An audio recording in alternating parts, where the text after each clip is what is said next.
Headlines brought to you by Chitale बंधू।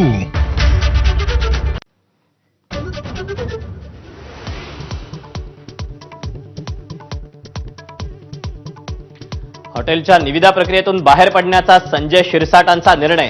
आरोप करणाऱ्यांनी हॉटेल विकत घेऊन फायदा करून घ्यावा, उद्विग्न सल्ला।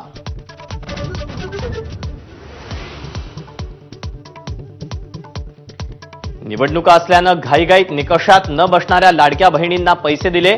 अजित पवारांनी चूक केली मान्य, पण आता कारवाई करून काय फायदा, अजित पवारांचं वक्तव्य।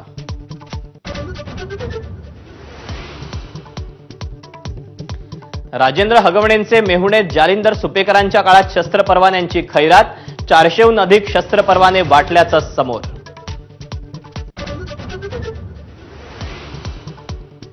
संभाजीनगरमधील फुलंब्री तालुक्यातल्या विवाहितेला मारहाण प्रकरणी पतीसह 6 जणांना अटक। एबीपी माझानं बातमी लावून धरल्यामुळे पोलीस तपासाची चक्र वेगानं फिरली।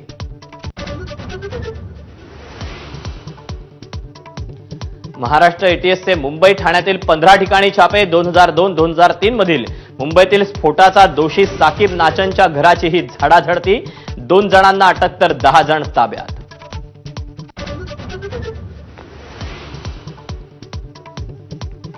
नाशकात 2 राजकीय नेत्यांकडील लग्नाची चर्चा। ठाकरेंच्या शिवसेनेच्या नेत्याच्या घराच्या लग्न सोहळ्याला शिंदेंची हजेरी, संजय राऊतांचीही उपस्थिती, तर फडणवीस पुतण्याच्या लग्नासाठी नाशकात। विद्यार्थ्यांना पहिलीपासून मिळणार स्थानिक सैनिकी शिक्षण। शालेय शिक्षण मंत्री दादा भुसेंची मोठी घोषणा। माजी सैनिक, क्रीडा शिक्षक, एनसीसीचे शिक्षक शिक्षण देणार।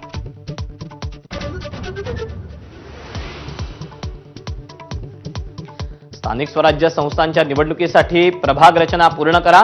निवडणूक आयोगाची राज्य सरकारला सूचना। सरकारही याच आठवड्यात प्रभाग रचना सादर करण्याची शक्यता।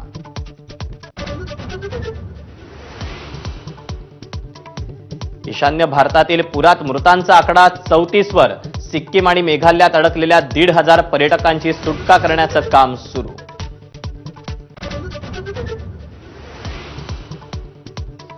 आषाढीसाठी शेगावातील संत गजानन महाराजांची पालखी पंढरपूरच्या दिशेनं रवाना। यंदा पालखीचं 56वे वर्ष।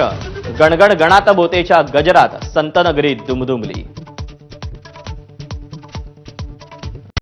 Headlines brought to you by Chitale बंधू।